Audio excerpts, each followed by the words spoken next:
Morning students, दृष्टि की live classes में आपका फिर से स्वागत है। मेरा नाम है संजूर और सबसे पहले आप लोग बताएं कि आप लोग कैसे हैं और आपकी तैयारी कैसी चल रही है।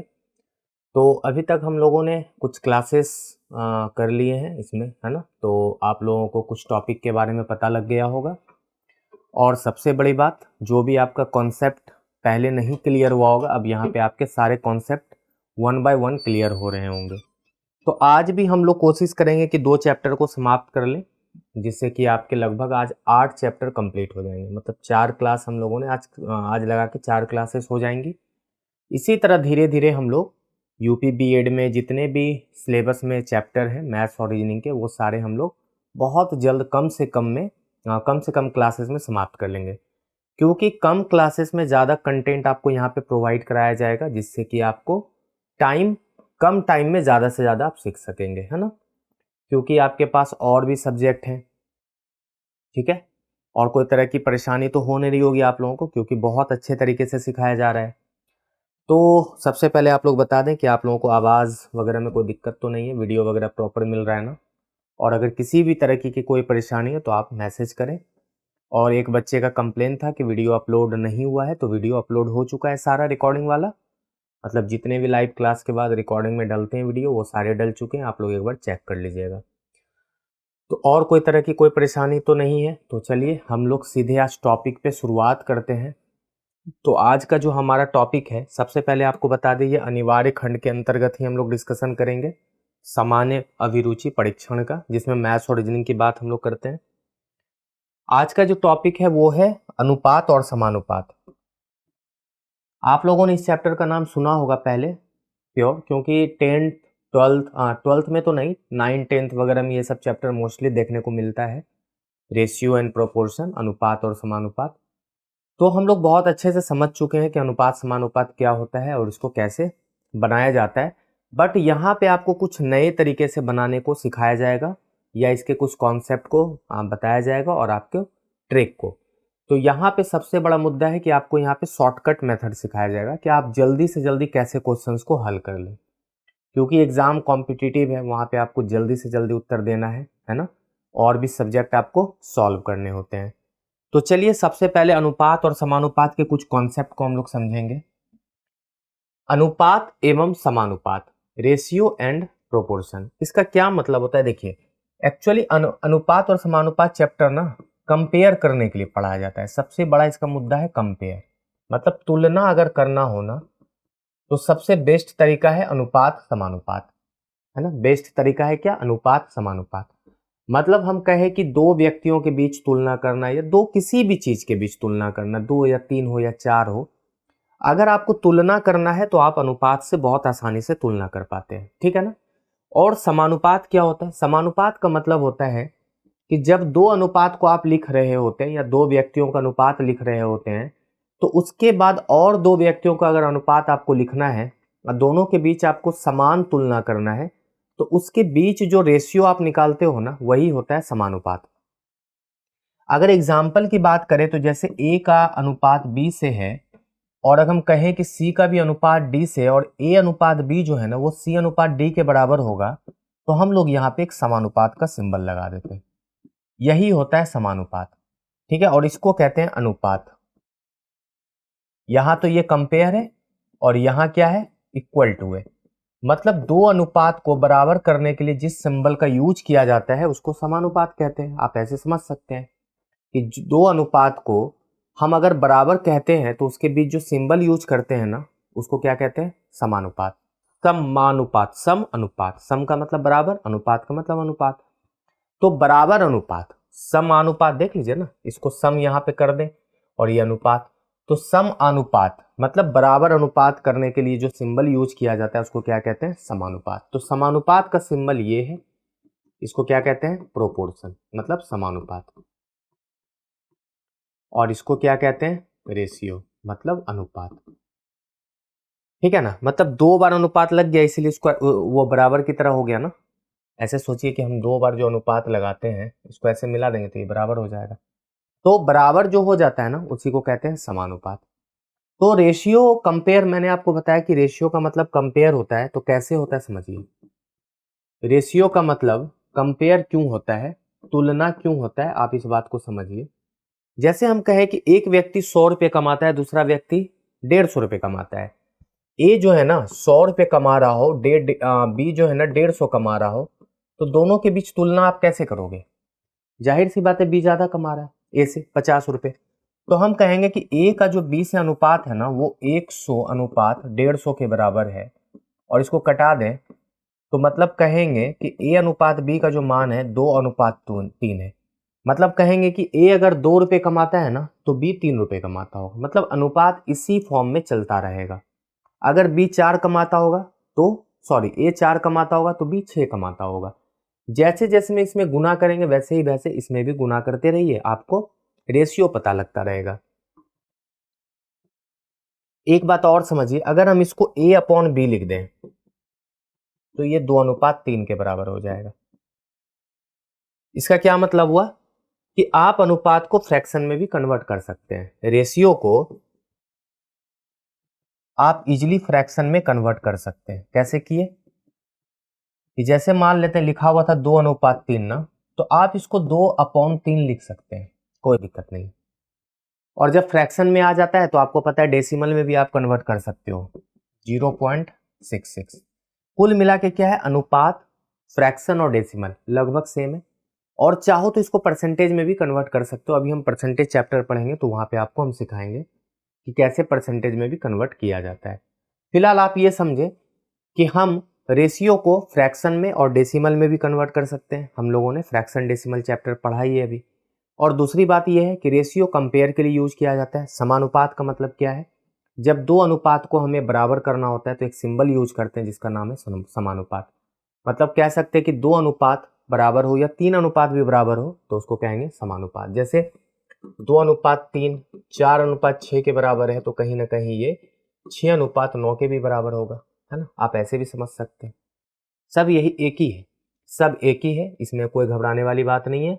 आपको बस इतना समझना है कि जैसे जैसे हम इसमें 2 से गुना किए तो यहाँ 2, फिर यहाँ 3 से किए तो इसमें भी 3, मतलब। और ध्यान रखना है कि दोनों अनुपात में करना होता है, ठीक है। इसका फायदा क्या होगा, अभी हम जब कॉम्बिनेशन ऑफ रेशियो पढ़ेंगे तो उसमें आपको बहुत अच्छे से समझ में आ जाएगा। आप लोगों को यहाँ तक कोई डाउट है तो बताइए। रेशियो में कुछ ज्यादा है नहीं, बहुत आसान टॉपिक होता है रेशियो, है ना। रेशियो बहुत आसान होता है,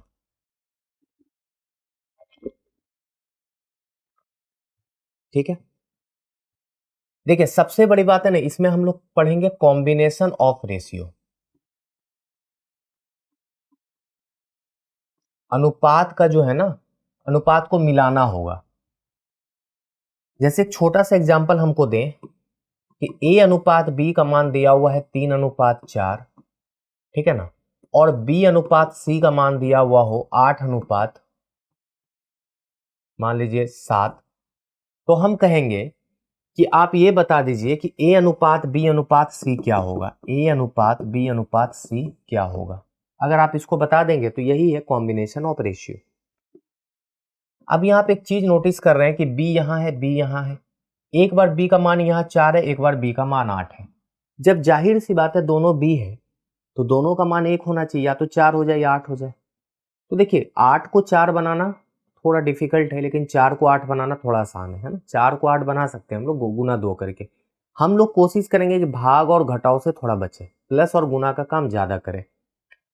हम देख पा रहे हैं यहाँ 8 है तो इसको भी 8 बनाने के लिए इसमें 2 से गुना करेंगे, तो जाहिर सी बात है इसको भी 2 से गुना करना पड़ेगा। मैंने आपको पहले ही बोला है कि आप इसमें कुछ भी ऑपरेशन करोगे तो एक साथ दोनों में एक जैसा करना।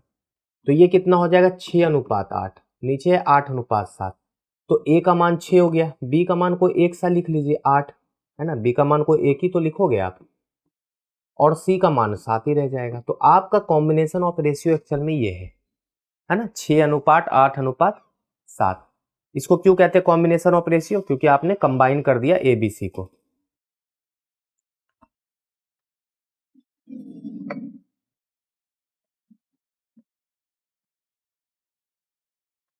गुड मॉर्निंग, ठीक है। तो आप लोगों को समझ में आ रहा है ना, कोई दिक्कत तो नहीं है। तो चलिए 6:8:7 हो गया। क्या हो गया, ये कॉम्बिनेशन ऑफ रेशियो। इसमें 4 भी हो सकता है ना। जैसे सपोज कर लेते हैं कि ए अनुपात बी का मान दिया हुआ है 3:4, बी अनुपात सी का मान दिया हुआ है 8 अनुपात, है ना, जो दिया है वही लिख लेते हैं फिलहाल यहाँ पे 8:7, और सी अनुपात डी का जो मान है वो मान लेते हैं 14:15 दिया हो, ऐसा आप सोच लीजिए। अब आपको निकालना है ए अनुपात बी अनुपात सी अनुपात डी, ए अनुपात बी अनुपात सी अनुपात डी। अब आप कैसे निकालेंगे? देखिए, जब भी ऐसा आ जाए ना तो इसका एक तरीका क्या है कि सबसे पहले आप क्या करें ना, 3 का निकाल लें, ए अनुपात बी अनुपात सी तक निकालें, फिर सी आ जाएगा तो डी निकाल लेंगे। तो इसको समझिए, आप क्या करेंगे, पहले इस दोनों को देखेंगे। यहाँ पे वही काम है कि 8 बनाने के लिए 2 से गुना किए, यहाँ भी 2 से गुना करेंगे। तो अब आ जाएगा मेरा ए अनुपात बी अनुपात सी क्या आ जाएगा, देखिए 6:8:7, ये तो निकाला ही था आपने। फिर यहाँ पे देखेंगे सी अनुपात डी का मान दिया हुआ है 14:15। अब आपने नोटिस किया होगा कि यहाँ भी सी है, यहाँ भी सी है ना, देखिए सी यहाँ, लेकिन यहाँ 7 है, यहाँ 14 है। तो 7 को 14 बनाने के लिए 2 से गुना, यहाँ भी 2 से गुना, यहाँ भी 2 से गुना, तो क्या हो जाएगा ए अनुपात बी अनुपात सी और अनुपात डी। देखिए, आपको यहाँ पे पता है 6 गुना 2 12 हो जाएगा, 8 गुना 2 16 हो जाएगा, 7 गुना 2 14 हो जाएगा और 15 तो रहेगा ही। मतलब मेरा अनुपात हो जाएगा 12 16 14 और 15। ठीक है ना, यहाँ तक किसी को कोई डाउट? आंसर क्या हो गया, 12 16 14 और 15। ये आपका ए से लेके डी तक का निकल गया। उसी तरह अगर ई का भी देगा तो कोई घबराने वाली बात नहीं है। मैक्सिमम 4 काफी है, इससे ज्यादा पूछेगा नहीं, है ना, इससे ज्यादा पूछता नहीं। ठीक है, इससे ज़्यादा कुछ पूछता नहीं है और बहुत आसान सा क्वेश्चन पूछा जाता है, बट आपको अनुपात के बारे में थोड़ा सा कॉन्सेप्ट पता होना चाहिए, इसलिए आपको ये सिखाया जा रहा है। ठीक है, तो ये हो गया कॉम्बिनेशन ऑफ रेशियो। अब एक चीज बताइए, फोर्थ प्रोपोर्शन एक आपके पास बहुत आएगा जिसको कहते हैं चतुर्थ अनुपात, ठीक है ना, या चौथा अनुपात, चौथा अनुपात। ये क्या होता है इस बात को समझिए। चौथा अनुपात का मतलब है जैसे कि आपको ना दिया रहेगा ए अनुपात बी समानुपात सी अनुपात डी, ठीक है ना, ये आपका चौथा अनुपात जो होता है ना वो डी होता है, चौथा अनुपात डी होता है। ठीक है ना, हमेशा याद रखिएगा ये जो डी है ना क्या है, ये चौथा अनुपात है। दिख भी रहा होगा 4 नंबर पे, तो चौथा ही होगा ना भाई। आपके पास दिया रहेगा क्वेश्चंस में कि ए बी सी का चौथा अनुपात क्या होगा, ए बी सी का चौथा अनुपात क्या होगा।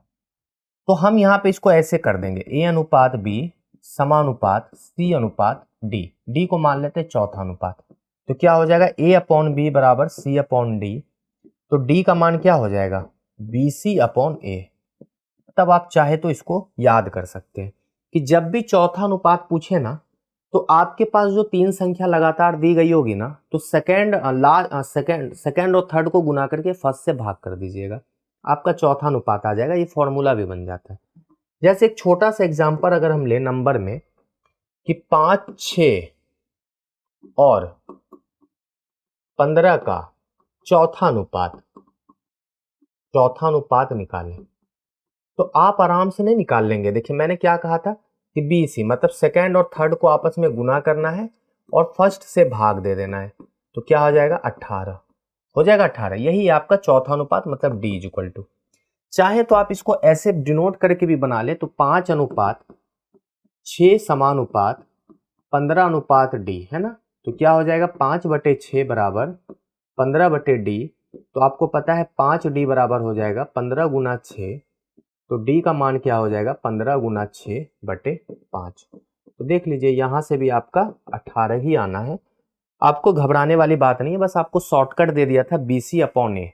आप चाहें तो इसको याद रख लीजिए, ये बहुत काम का फॉर्मूला है ना। चौथा अनुपात का फॉर्मूला क्या होगा, BC अपॉन ए, या दूसरा गुना तीसरा बटे पहला, आप ऐसे भी समझ सकते हैं। एक होता है मध्यानुपात, मध्यानुपात ये भी बहुत इंपॉर्टेंट है, ये भी कई बार आ जाता है मध्यानुपात, है ना। मध्यानुपात निकालने का फॉर्मूला क्या होता है, आप इस बात को समझिए। जैसे कहेगा ना कि ए बी समानुपात सी डी क्या होगा, तो देखिए ए बी बटे सी अनुपात डी। एक्चुअल में क्या होगा ना, यहाँ पे बी और सी का जो मान है ना वो समान होता है। मध्यानुपात में बी और सी का मान समान होता है, मतलब यहाँ पे बी इक्वल टू सी होगा। तो ये दोनों आपस में क्या हो जाएगा, बी इंटू सी बराबर ए इंटू डी होता है। और आपको पता है बी और सी बराबर है, मतलब आप किसी को भी बी स्क्वायर कह सकते हैं इसको, है ना, sorry, B square equal to A into D, मतलब B equal to under root A into D हो जाता है। आप इस फॉर्मूला को भी याद रख सकते हैं। मतलब आप कह सकते हैं कि जब भी मध्यानुपात बोले ना, आपके पास दो ही नंबर दिया रहेगा, उसका अंडर रूट निकाल देना, सीधा सा कॉन्सेप्ट है। आप समझिए, जैसे कहेगा 12 और 3 का मध्यानुपात निकालें, तो आपको कुछ नहीं करना है, 12 गुना 3 का अंडर रूट निकाल देना, यहाँ पे लिख देना है बी बराबर, क्या लिख देना है, बी बराबर। तो आपका आंसर क्या हो जाएगा, अंडर रूट 36, और आंसर हो जाएगा 6। इसका बेसिक फॉर्मूला क्या होता है, एक बात समझिए, जब भी 12 और 3 दिया रहे ना, तो आप ऐसे लिख लीजिए 12 अनुपात x समानुपात x अनुपात 3। मतलब 12 और 3 को लास्ट में लिखना है, पहला और चौथा पे लिखना है, और सेकेंड और थर्ड में ना x x a b b कुछ भी लिख सकते हैं आप। यहाँ पे हम लोग b b ही लिख देते हैं, ठीक है ना, आपको कन्फ्यूजन ना हो, ठीक है ना। यहाँ पे क्या लिख देते हैं, b और b, जिससे कि आपको कन्फ्यूजन ना हो। क्लियर, ठीक है ना, अब आपका क्लियर हो जाएगा कॉन्सेप्ट। तो यहाँ पे लिखेंगे एक्स स्क्वायर इक्वल टू 12 गुना एक्स स्क्वायर इक्वल टू 12 गुना 3, और x का मान हो जाएगा 12 गुना 3 इक्वल टू 6, ठीक है ना। तो ये सब आपको थोड़ा सा अभी सीख जाइएगा साथ साथ, तो बहुत मजा आने वाला है, ठीक है ना। क्लियर। अब बताइए कोई कॉन्सेप्ट यहाँ पे आपका छूट रहा है। मैंने आपको क्या क्या बता दिया, रेशियो क्या होता है, प्रोपोर्शन क्या होता है, कॉम्बिनेशन ऑफ रेशियो सिखा दिया मैंने आपको, मध्यानुपात सिखा दिया, चौथा अनुपात सिखा दिया, या चतुर्थ अनुपात, या फोर्थ प्रोपोर्शन। तो आपने ये सब जो सीखा है ना, ये कहीं ना कहीं बहुत काम देगा अभी जब आप क्वेश्चन सॉल्व करेंगे हमारे साथ, ठीक है ना। अब रेशियो में कुछ नहीं है, आप सीधे क्वेश्चन पे आइए और बनाइए। 3 आदमियों की वर्तमान उम्र का जो अनुपात है वो है 4 अनुपात 7 अनुपात 9। 8 साल पहले उनके उम्र का जोड़ था 56। उनकी वर्तमान उम्र ज्ञात कीजिए, ठीक है ना, उनकी वर्तमान उम्र ज्ञात कीजिए। वर्तमान उनका उम्र का जो अनुपात है वो है 4 7 9, ठीक है ना। लेकिन 8 साल पहले उनके उम्र का जोड़ था 56। एक बात बताइए, हम कहें कि 8 साल पहले आपकी आयु 5 वर्ष थी, तो आज आपकी आयु कितनी हो जाएगी, आपकी उम्र में 8 साल हमको जोड़ना पड़ेगा, है ना। तो उसी तरह 3 व्यक्ति की आयु का जोड़ 56 है 8 साल पहले, तो अभी वर्तमान में उसका उम्र का योग क्या हो जाएगा, वर्तमान में 56 प्लस 8 8 8, क्योंकि 3 व्यक्ति है, या तो 8 गुना 3 कीजिए, या 8 प्लस 8 प्लस 8, क्योंकि 3 व्यक्ति की आयु में आपको 8 8 साल जोड़ना पड़ेगा। तो जब जोड़ेंगे तो ये हो जाएगा 56 और प्लस 8 दिया 24, 6 4 10, 5 2 7 1 8। 80 वर्ष जो है ना वो उसकी आयु का योग है आज वर्तमान में। लेकिन वर्तमान में जो 3 आदमियों के आयु का अनुपात है वो है 4 अनुपात 7 अनुपात 9। तो हम कहेंगे कि 4 अनुपात 7 अनुपात 9 जो है वो कहीं ना कहीं जोड़ के ही तो 80 पूरा है, क्योंकि मुझे नहीं पता ना कि ये एक्चुअल में क्या है अनुपात, है ना। ये तो अनुपात है, रेशियो है, लेकिन एक्चुअल में उम्र नहीं पता मुझे। तो हम कह सकते हैं यहाँ पे अभी कि 4 प्लस 7 प्लस 9 का ही मान 80 है, ठीक है ना। ऐसे सोच लेते हैं कि 4 ही साल हो ए की आयु, बी की आयु 7 ही साल हो, और सी की आयु 9 ही साल हो, तो उसकी आयु कुल मिला के 80 होनी चाहिए। लेकिन ये देख रहे हैं 9 7 16 4 20, मतलब 20 यूनिट ही कहीं ना कहीं 80 को डिनोट करता है, मतलब 1 यूनिट का मान जो है ना वो क्या है, 4 है। मतलब हर आदमी में 4 जो है ना छुपा हुआ है ना, 4 इकाई छुपा हुआ है। तो हमसे क्या पूछ रहा है, सभी की वर्तमान आयु। आपको पता है वर्तमान आयु 4 7 और 9 है, तो 4 यूनिट का मान कितना हो जाएगा भाई, 4 गुना 4 16। आपको पता है 7 यूनिट का मान कितना हो जाएगा भाई, 7 गुना 4 28। और आपको पता है 9 यूनिट का मान कितना हो जाएगा, 9 गुना 4 36। मतलब उम्र जो है ना वो रियल में 16 28 36 होना चाहिए आपके ऑप्शन नंबर बी में।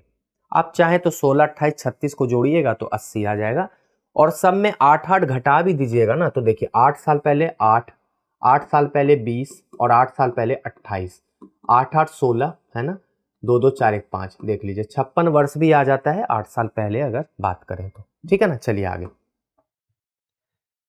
यदि 2x बराबर 3y और 5y बराबर 3z है तो x और z का रेशियो बताना है। कोई बड़ी बात नहीं है, देखिए 2x इक्वल टू 3y है तो हम कह सकते हैं, थोड़ी देर के लिए समझिए, 2 और थोड़े इसको 2x बराबर 3y है ना, x upon y is equal to हम लोग लिख सकते हैं ना 3/2 और x अनुपात y का मान हो जाएगा 3:2, ठीक है। उसके बाद दिया हुआ है 5y is equal to 3z, तो हम कहेंगे कि y अपॉन z को हम लिख सकते हैं 3 अपॉन, ठीक है ना, 5, और y अनुपात z को लिख सकते हैं 3:5।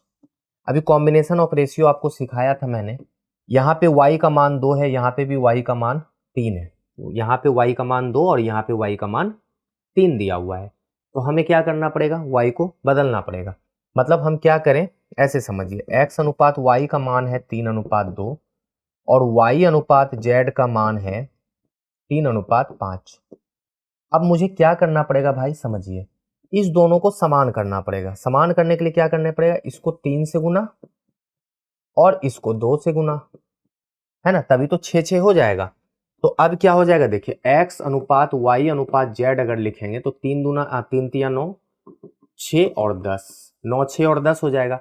आपसे पूछा है x और z का अनुपात, तो x और z का अनुपात क्या है भाई, 9:10 नहीं है, हमें y नहीं दिया गया है, केवल x और z लिखना है, तो 9:10 लिख देंगे। तो देखिए कॉम्बिनेशन ऑफ रेशियो सिखाया था, इसका भी यूज हो गया आपको, है ना। चलिए, माँ और बेटी की उम्र का जो योग है 48 है। 6 वर्ष पहले माता की उम्र उनकी बेटी की उम्र से 5 गुना ज्यादा थी, बेटी की वर्तमान उम्र का पता लगाइए। देखिए, माँ और बेटी की उम्र का जो योग है 48 है, तो मदर और डॉटर m प्लस डी का जो योग है 48। अब कह रहा है 6 वर्ष पहले उसकी माता की उम्र उनकी बेटी की उम्र से 5 गुना ज्यादा थी, 6 वर्ष पहले। तो अब 6 वर्ष पहले उनकी माता की जो उम्र है ना, उनकी बेटी की उम्र से 5 गुना ज्यादा थी, तो 5 गुना ज्यादा थी, तो हम समझिए, पहले एक बात समझिए, हम ऐसे सोच लेते हैं कि बेटी की वर्तमान आयु पता बोल रहा है ना, तो डॉटर का उम्र हम मान लेते हैं x, तो मदर का उम्र कितना हो जाएगा भाई, 48 माइनस एक्स नहीं होगा, क्योंकि दोनों का योग 48 है। 6 वर्ष पहले, 6 वर्ष पहले क्या है, माता की उम्र क्या हो जाएगी, 48 माइनस एक्स माइनस 6, और डॉटर का उम्र हो जाएगा x माइनस 6, और क्या है, 5 गुना ज्यादा थी, तो हम कहेंगे कि 5 गुना, है ना, इसका 5 गुना यही तो है, तो कहेंगे 48 में 6 जाएगा तो 42 minus x equal to 5x minus 30, है ना। जब इसको सॉल्व करेंगे तो ये हो जाएगा 12 बराबर 6x और x का मान हो जाएगा 2, ठीक है ना, देख पा रहे हैं ना यहाँ पे इसको। अच्छा, ये तो इधर आके जुड़ जाएगा ना, 42 और 30 कितना हो जाएगा भाई, 72, कितना हो जाएगा, 72, क्लियर, और वो उधर चला जाएगा, तो x का मान यहाँ पे कितना हो जाएगा भाई, 12। आपसे क्या पूछा है, बेटी की वर्तमान आयु, अच्छा आपने बेटी की वर्तमान आयु x ही माना था, तो देखिए x का मान यहाँ पे 12 आ गया, और यही जवाब सही आ गया। तो इसलिए जो पूछा जाता है ना उसी को मान लिया कीजिए, थोड़ा सा आसान हो जाता है, उत्तर डायरेक्ट निकल जाता है।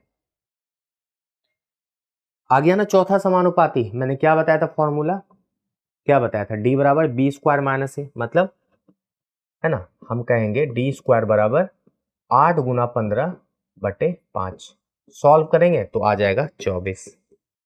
क्या ऐसे भी आप समझ लीजिए, ए अनुपात बी अनुपात सी अनुपात डी आता है ना, तो 5 अनुपात 8 अनुपात 15 अनुपात डी, सॉल्व करेंगे तो 5/8 बराबर 15/डी, और डी का मान कितना हो जाएगा भाई, 15 गुना 8/5, सॉल्व करेंगे तो 8 तिया 24, ठीक है ना, तो मेरा आंसर है 24।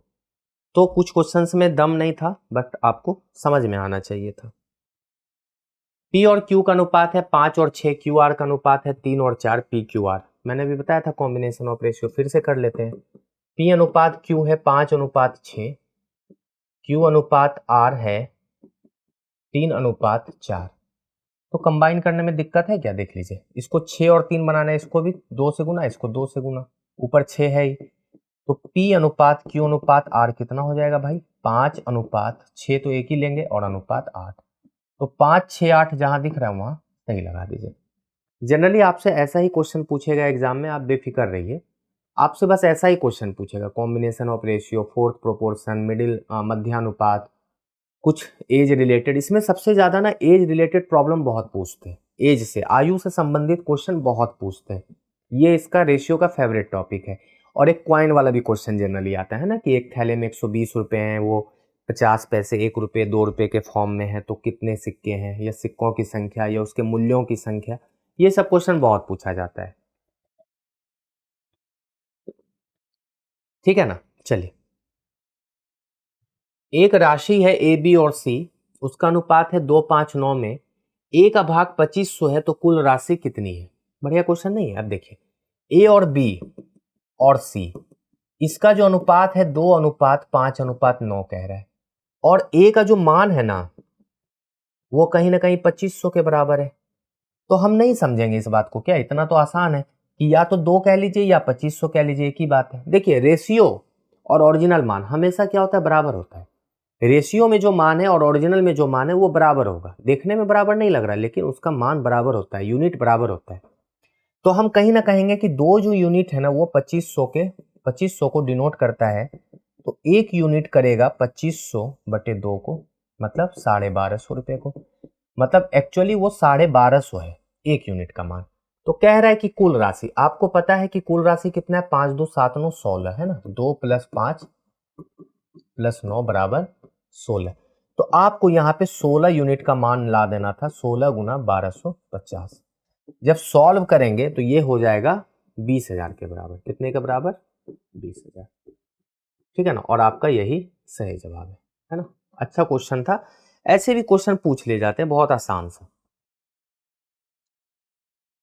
ठीक है ना। चलिए, ए और बी जो है वो 2:3 के अनुपात में है, तो 7a + 3b अनुपात 7a - 4b का मान आपको निकालना है। कुछ भी नहीं है क्वेश्चन में। देखिए, यहाँ पे कह रहा है ए अनुपात बी जो है वो आपका है 2:3। तो हम कहेंगे कि थोड़ी देर के लिए ए का मान 2 और बी का मान आप 3 ही मान लें, कोई दिक्कत नहीं है। ठीक है ना, अनुपात में तो मान भी वही हम मान सकते हैं, कोई ऐसी परेशानी वाली बात नहीं है। आपसे बोला गया है 7a + 3b 7a - 4b। जब आप इसको सॉल्व करेंगे तो देखिए, 7 ए का मान 2 है, प्लस 3 × 3 रेशियो 7 × 2 - 4 × 3। और जब इसको आप सॉल्व करेंगे तो ये देखिए, 7 दूना 14, 9 कितना हो जाएगा, 23 है ना, और ये 7 दूना 14 में 12 जाएगा तो 2। मतलब आपका आंसर हो जाएगा 23:2। देख पा रहे हैं कितना आसान था क्वेश्चन, था कि नहीं था? था ना जी, समझ में आ तो रहा है ना आप लोगों को। चलिए, P का 60% जो है वो Q के 80% के बराबर है, तो P अनुपात Q का मान ज्ञात करना है। अब देखिए, ऐसे क्वेश्चन को भी क्या है ना, आप सबसे पहले परसेंटेज के बारे में थोड़ा बहुत आपको पता होना चाहिए, और हम अगले चैप्टर अभी परसेंटेज को करेंगे। अभी मैं बता देता हूँ, बाकी परसेंटेज करेंगे तो आपको समझ में आ जाएगा। और थोड़ा बहुत तो परसेंटेज के बारे में आप लोगों को पता होता है ना, जैसे 100 का 60% क्या लिखते हैं, 100 × 60/100 है ना। तो P का 60% Q के 80% के बराबर है, तो ऐसे लिखेंगे ना, P का 60% Q के 80% के बराबर है। 100 कैंसिल हो गया, देखिए 20 × 60, 20 × 80। तो हम कहेंगे कि 3P का जो मान है ना वो 4Q के बराबर है, तो P/Q जो हो जाएगा वो हो जाएगा 4/3। तो हम कहेंगे कि P अनुपात जो Q है ना वो 4:3 के बराबर है, तो मेरा आंसर हो जाएगा 4:3। तो इस सब क्वेश्चंस में कुछ ज्यादा दम नहीं होता, बट आपको कॉन्सेप्ट समझ में आ जाएगा तो बना लेंगे। कोई दिक्कत, कोई डाउट? मेरे हिसाब से होना नहीं चाहिए। ठीक है ना। चलिए आगे। अब देखिए, यहाँ पे भी आपको कॉम्बिनेशन ऑफ रेशियो दिया है, लेकिन यहाँ पे थोड़ा सा अजीब टाइप का डेटा है, तो हम इसको पहले सॉल्व करेंगे।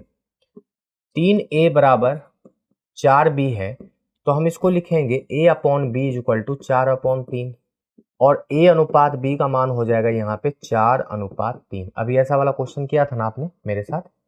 और यहाँ पे है 5b = 6C, तो हम इसको लिखेंगे B/C बराबर 6:5 और B/C का मान हो जाएगा 6:5। अब आप यहाँ पे देख पा रहे हैं A/B का मान दिया हुआ है 4:3 और B/C का मान दिया हुआ है 6:5। तो इसको हम बहुत आराम से सॉल्व नहीं कर लेंगे। देखिए यहाँ 3 यहाँ 6, तो इसको भी 2 से गुना करिए, इसको भी 2 से गुना करिए। तो हम लिख देंगे A/B/C का मान देखिए क्या हो जाएगा, 4 दूना 8, 3 दूना 6, एक ही 6 लिखेंगे और 5, मतलब आंसर मेरा हो जाएगा 8:6:5। ऑप्शन नंबर सी में आपको दिख रहा होगा। समझ में आ रहा है आपको? कोई डाउट यहाँ तक? देखिए रेशियो में इतना ही आसान क्वेश्चन पूछेगा आपसे, इस बात को निश्चिंत रहिए लेके, है ना, इस बात को देख के निश्चिंत रहिए कि रेशियो में इससे ज़्यादा डिफिकल्ट क्वेश्चन होता नहीं है, और यूपी बीएड में का लेवल भी लगभग इतना ही है, इससे ज़्यादा डिफिकल्ट नहीं होगा। निखिल व शिवम की वर्तमान आयु का अनुपात 8:7 है। देख पा रहे हैं ना, फिर से आयु वाला क्वेश्चन है। यदि शिवम की वर्तमान जो आयु है वो 21 वर्ष है, तो 5 वर्षों के बाद दोनों की आयु का योग कितना होगा? देखिए निखिल और शिवम की वर्तमान आयु का अनुपात कितना, 8:7। तो हम यहाँ पे लिखेंगे निखिल वो शिवम की जो आयु का अनुपात है वो है 8:7। और देखिए शिवम की जो आयु है वर्तमान वो कितनी दी हुई है, 21 वर्ष। मैंने आपको बताया था ना कि अनुपात और ओरिजिनल मान हमेशा समान होगा, तो 7 कह लीजिए या 21 कह लीजिए, तो हम कहेंगे 7 यूनिट ही कहीं ना कहीं 21 वर्ष को दिखाता है, तो 1 यूनिट कहीं ना कहीं 3 वर्ष को डिनोट करेगा। 21/7 कह रहा है कि दोनों की वर्तमान आयु का योग, लेकिन 5 वर्षों के बाद। तो पहले प्रेजेंट को जोड़ लीजिए, तो 8 + 7 मतलब 15 यूनिट का मान कितना हो जाएगा भाई, 15 × 3 मतलब 45 वर्ष। लेकिन 45 वर्ष दोनों का उम्र कब होगा, आज होगा टोटल, लेकिन कह रहा है 5 वर्ष बाद। तो एक व्यक्ति का 5 वर्ष आयु आगे निकालेंगे तो 5 जोड़ते हैं, 2 व्यक्ति की 5 वर्ष आयु आगे निकालेंगे तो 5 + 5 मतलब 10। तो हम कहेंगे कि दोनों की उम्र 5 वर्ष बाद कितनी हो जाएगी, 55 वर्ष, है ना। कुछ बच्चे गलती से 50 लिख देंगे, एक्चुअली निखिल और शिवम 2 लड़का है ना, तो दोनों में 5 और 5 जोड़ना है। ठीक है, चलिए आगे चलते हैं। क्वेश्चंस बहुत शानदार है ये भी। जयश्री तथा शशि की वर्तमान आयु जो है वो है 30 वर्ष तथा 36 वर्ष। कितने वर्ष पहले उनकी आयु का अनुपात 3:5 था? देखिए कितना बढ़िया क्वेश्चन है ये भी।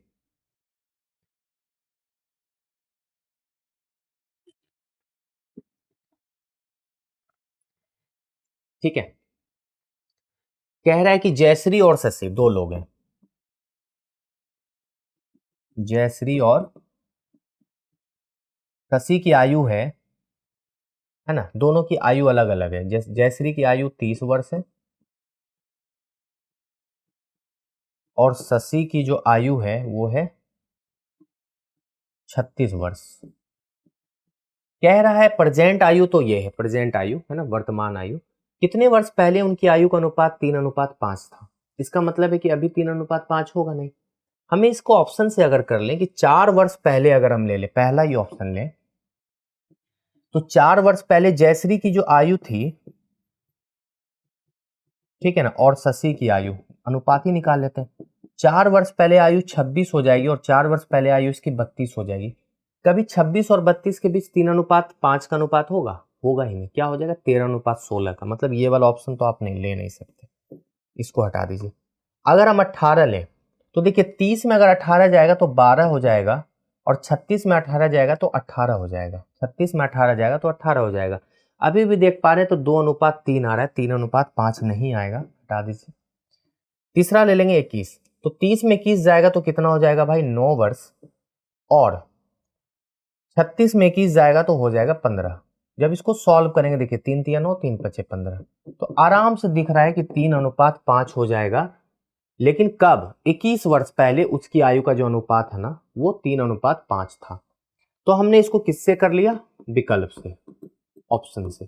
डिटेल में भी बना सकते थे लेकिन आपका समय लगता, क्या लगता समय, देखिए थोड़ा सा आपको इक्वेशन दे देते हैं, सॉल्व आप कर लीजिएगा। 30 और 36 है ना आयु, मान लेते हैं x वर्ष पहले दोनों का अनुपात 3:5 था। सॉल्व करेंगे, देखिए 150 माइनस 5x बराबर 36 दिया 108 माइनस 3x। सॉल्व करेंगे, उसको उधर भेज देंगे तो 2x बराबर 42 और x का मान हो जाएगा 42/2, 21 वर्ष।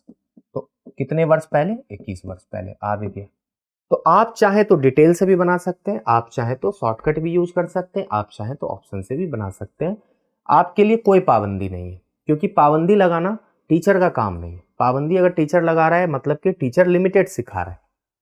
टीचर तो इतना सिखा दे कि बच्चा अपनी मर्जी से करे, जैसे भी करना हो। तो आपको यहाँ पे पाबंदी नहीं मिलेगा, आपको यहाँ पे हर तरीके से सिखाया जाएगा जिससे कि आप बहुत आसानी से चीज़ों को समझ सकें। अगर मान लेते हैं कि आपको समझ ही नहीं आएगा तो सबसे बड़ी बात है आपका एग्ज़ाम ही क्लियर नहीं होगा। और हमें तो आपका एग्ज़ाम क्लियर कराना है ना, हमें सिर्फ पढ़ा के थोड़ी जाना है कि पढ़ा दिए बाकी आपका रिजल्ट हो ना हो, ऐसी बात नहीं है। आपका पेपर क्लियर हो, ये हमारी मतलब जिम्मेदारी है और सबसे बड़ा मकसद भी है ये।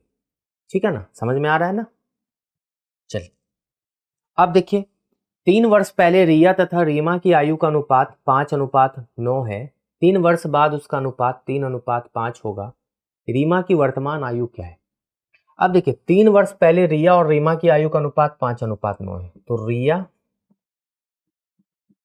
और रीमा, इसकी जो आयु है 5:9 है 3 वर्ष पहले। कितना? 3 वर्ष पहले।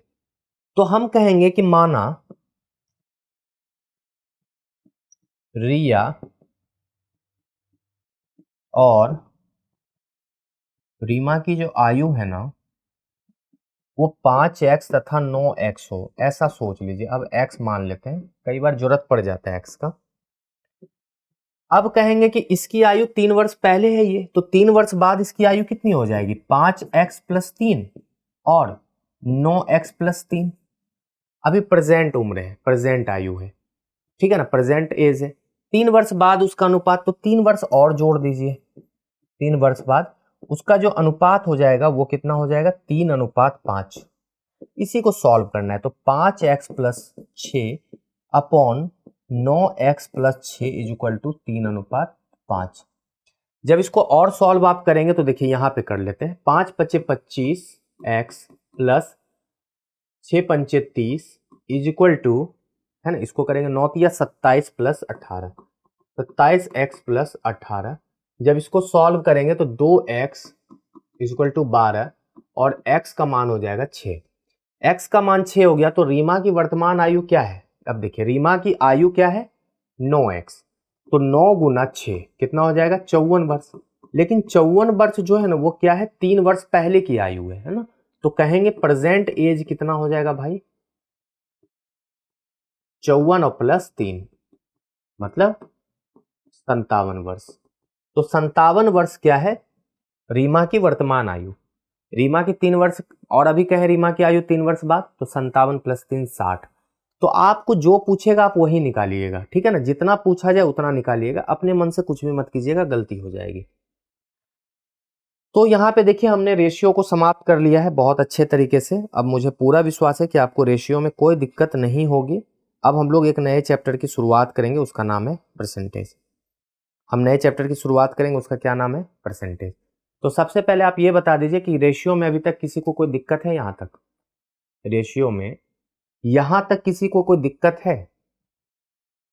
तो मेरे हिसाब से रेशियो में आपको दिक्कत नहीं होगी, है ना। रेशियो में आपको दिक्कत बिल्कुल नहीं होगी, क्योंकि बहुत आराम आराम से सिखाया गया है। रेशियो को सीखने से फायदा ये होगा ना, बहुत सारे चैप्टर में इसका यूज है। चाहे वो परसेंटेज पढ़िए, चाहे टाइम एंड वर्क पढ़िए, टाइम एंड डिस्टेंस पढ़िए, चाहे आप सिंपल एंड कंपाउंड इंटरेस्ट पढ़िए, वहां पे सबसे ज्यादा यूज है उसका। नंबर सिस्टम पढ़िए। तो रेशियो, परसेंटेज और फ्रैक्शन और फ्रैक्शन और डेसिमल, इसका यूज प्रायः आपको दिख जाएगा हर जगह, इवन आपके रीजनिंग में भी दिखेगा। आप जब रीजनिंग के भी क्वेश्चंस को करोगे ना तो वहां पे भी कहीं ना कहीं इसका यूज दिखेगा। तो जो चैप्टर का यूज ज्यादा दिखे ना तो उसको सबसे पहले पढ़ लेना चाहिए, इसलिए आपको यहाँ पे सबसे पहले यही सब पढ़ाया जा रहा है, जिसका यूज बाद में भी हो। और नहीं भी होगा तो घबराना नहीं है, क्वेश्चंस तो इससे डायरेक्ट पूछा ही जाता है ना। ठीक है, क्लियर। तो चलिए अब हम लोग पढ़ेंगे प्रतिशतता, परसेंटेज।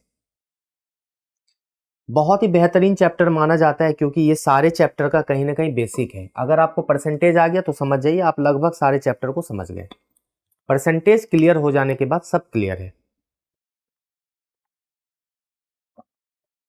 ठीक है, परसेंटेज क्लियर होने से क्या होगा, आपके लगभग 90% क्वेश्चंस परसेंटेज से सॉल्व हो जाते हैं किसी भी चैप्टर के। ठीक है, किसी का कोई मैसेज, अगर कोई डाउट है तो आप पूछ सकते हैं, जो भी हमारे साथ लाइव जुड़े हुए हैं। बाद में आप तो रिकॉर्डिंग देखते ही होंगे क्लास। देखिए, प्रतिशतता का मतलब ही है प्रतिशत, है ना। प्रतिशत अगर हम देखें और परसेंटेज देखें, प्रतिशत कैसे बनता है, प्रति और प्लस शत, है ना। मतलब शत का मतलब 100 है, प्रति का मतलब 1 है ना, कह सकते हैं 100। प्रतिशत का मतलब ही होता है 100। परसेंटेज, सेंटेज, सेंटेज में का भी मतलब है 100 और पर का मतलब 1। तो कहेंगे कि प्रतिशत जो है ना वो कहीं ना कहीं 100 से संबंधित होता है। प्रतिशत का जो संबंध है वो किससे है, 100 से है। अगर 100 की बात हो रही है तो मतलब परसेंटेज है। आप इस बात को समझ सकते हैं। और कोई भी चीज को अगर हम 100 में कन्वर्ट ही कर दिए ना तो वो प्रतिशत हो जाता है। प्रतिशत का मतलब ही होता है कि 100 में कितना। किसी भी बात को अगर आप 100 में व्यक्त करना सीख गए, 100 में व्यक्त करना सीख गए ना, तो वही है आपका प्रतिशत। हम किसी भी मान को या किसी भी वैल्यू को या किसी भी चीज को, किसी भी यूनिट को अगर हम 100 में निकालना सीख गए तो प्रतिशत हो जाएगा। और 100 में निकालने का मतलब ही है प्रतिशत। तो आप इस बात को तो समझ गए ना कि प्रतिशत क्या होता है। प्रतिशत का मतलब ही है कि 100 में कितना, या कोई भी व्यक्ति को 100 में कन्वर्ट करना, कोई भी चीज को 100 में कन्वर्ट करना। ठीक है ना, किसी भी मान को 100 में कन्वर्ट करना। एक छोटा सा हम आपको एग्जांपल दें। आप लोग जनरली पिज्जा खाते होंगे। मान लेते हैं कि ये पिज्जा का टुकड़ा है, ठीक है ना। सर्कल बना लेते हैं हम थोड़ा अच्छा सा। मान लेते हैं ये पिज्जा का टुकड़ा है, इसको हमने 4 टुकड़े में बांट दिया। ठीक है ना, ऐसा ही पिज्जा कुछ दिखता है 4 टुकड़े में। अगर आपको ये वाला हिस्सा मिला खाने के लिए, तो आपको पता है ये 4 हिस्सा है, तो ये पहला, दूसरा, तीसरा हिस्सा है। और हर हिस्सा कहीं ना कहीं क्या है, 1/4 के बराबर है। हम कहेंगे कि 1/4, 1/4, 1/4 और 1/4।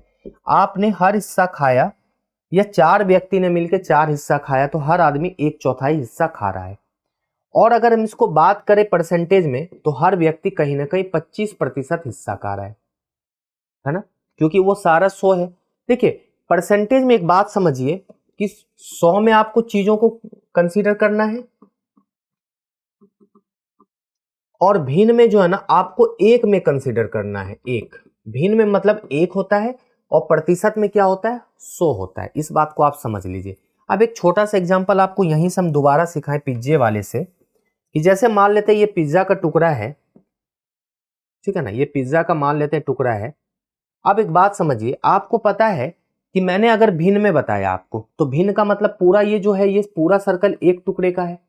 तो ये क्या है, पहला टुकड़ा, ये दूसरा टुकड़ा, ये तीसरा टुकड़ा, ये चौथा टुकड़ा। मतलब हर टुकड़ा क्या है, और ये 4 टुकड़े में बटा हुआ है। कितने टुकड़े में, 4 टुकड़े में। तो इसको कहेंगे कि 1/4, 1/4, 1/4, 1/4, 4 टुकड़े में बटा हुआ है। क्लियर। अगर हम इसी को बात करें परसेंटेज में, कि भाई ये पूरा जो है ये कितने के बराबर है, 100 के बराबर, 100 के बराबर। और 100 को अगर आप 4 टुकड़े में भाग करोगे तो कितने के बराबर है, 25। मतलब हर टुकड़े का मान कितना है भाई, 25, 25, 25 और 25। तो हम कहेंगे ना कि हर टुकड़ा जो वो 25/100 के बराबर है, मतलब 25% के बराबर। और देखिए 25/100 को भाग भी कीजिएगा तो 1/4 के बराबर होगा। मतलब कहीं ना कहीं परसेंटेज और भिन्न बहुत आपस में रिलेशन में होता है। अभी हम सीखेंगे भी परसेंटेज को भिन्न में कन्वर्ट करना और भिन्न को परसेंटेज में कन्वर्ट करना, इवन रेशियो में भी। तो हम यहाँ पे रेशियो, परसेंटेज और भिन्न तीनों को एक साथ लेके चलेंगे। तीनों के बीच आपस में रिलेशन भी आपको सिखाएंगे, आपको समझाने का प्रयास भी करेंगे कि ये तीनों कैसे एक होता है। सबसे पहले आप इस बात को समझ गए होंगे कि परसेंटेज क्या होता है, और परसेंटेज में किन किन बातों का ध्यान रखा जाता है। परसेंटेज 100 में होता है, भिन्न 1 में होता है। अब यहाँ पे हम चलते हैं, एक चीज लिखते हैं आपके लिए, बहुत इंपॉर्टेंट बात। यहाँ पे हम लिखते हैं भिन्न, यहाँ पे लिखते हैं प्रतिशत, और यहाँ पे लिखते हैं अनुपात। इससे पहले आपको एक बात हम सिखा दें, उसके बाद हम इस पे आएंगे, ठीक है ना। भिन्न से प्रतिशत, भिन्न से प्रतिशत में सीखने का तरीका क्या है?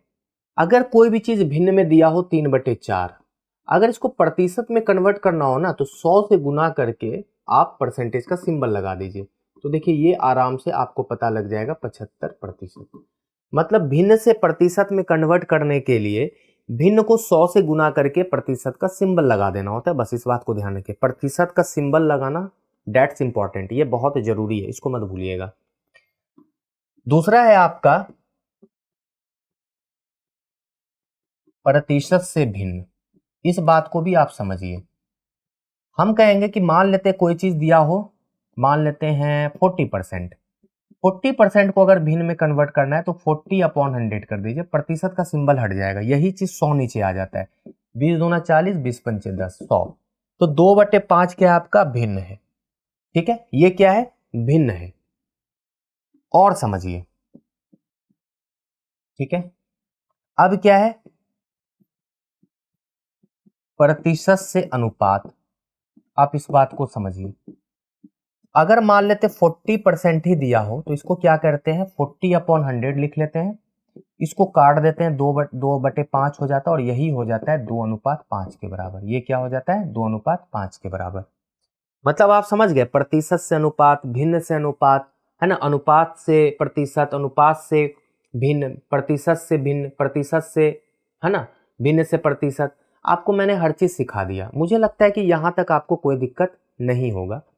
अब हम एग्जाम्पल को लेके चले यहां पर कि मान लेते हैं कोई चीज है 2/5 भिन्न में, इसको प्रतिशत में कन्वर्ट करना है तो 2/5 गुना 100 करते हैं ना भाई, और प्रतिशत का सिंबल भी लगाते हैं, तो ये हो जाता है 40% के बराबर। अगर अनुपात में देखें तो 2/5 को हम लोग लिख देते हैं 2:5। ये सारा क्या है, आपस में बराबर है, सारा आपस में बराबर है।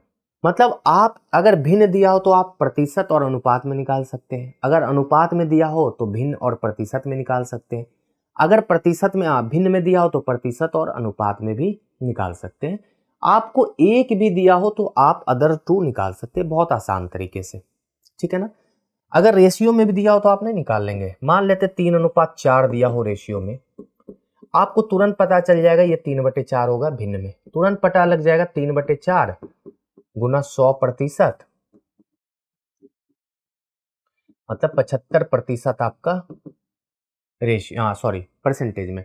तो हम कहेंगे यहां पे फ्रैक्शन से आपने, ठीक है ना, किस में कन्वर्ट कर लिया, सॉरी रेशियो है ना, ये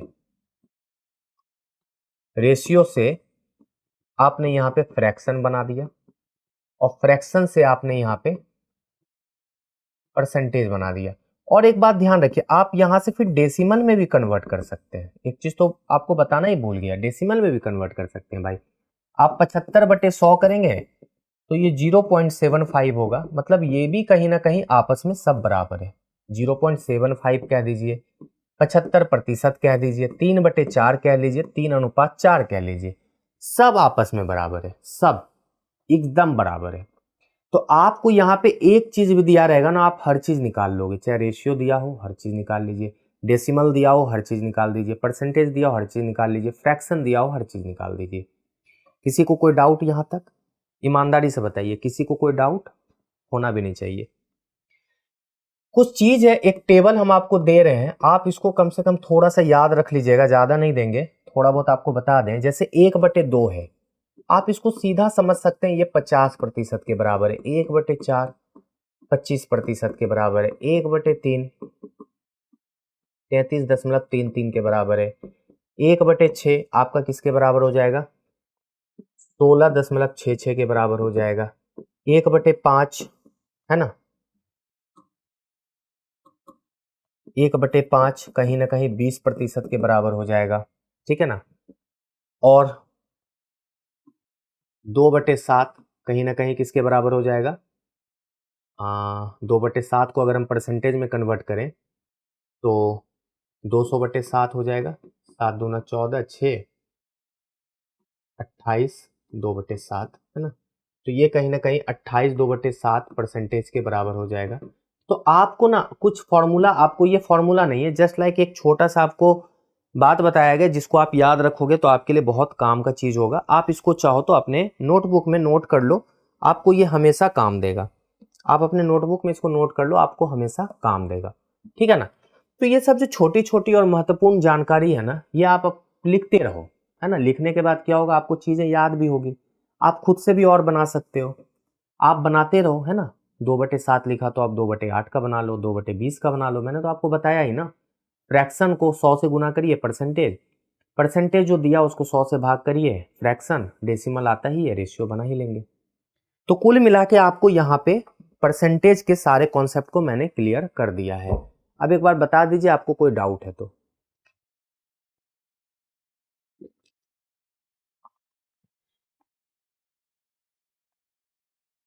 कोई डाउट है तो बता दीजिए, नहीं तो हम कंटिन्यू आगे करते हैं। ठीक है, देखिए इसमें बहुत ज़्यादा कोई फार्मूला होता नहीं है, ठीक है। और परसेंटेज को हम फार्मूला से बनाने की कोशिश भी नहीं करेंगे, हम कोशिश करेंगे कि ऐसे ही सिखा दें आपको।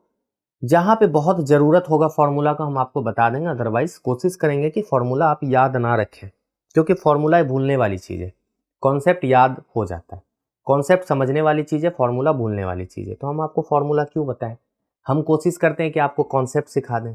कॉन्सेप्ट सीखते जाइए, आपका सारा प्रॉब्लम सॉर्ट आउट होता रहेगा। कॉन्सेप्ट याद रहेगा तो सब याद रहेगा, है ना। फॉर्मूला तो भूलने वाली चीज है।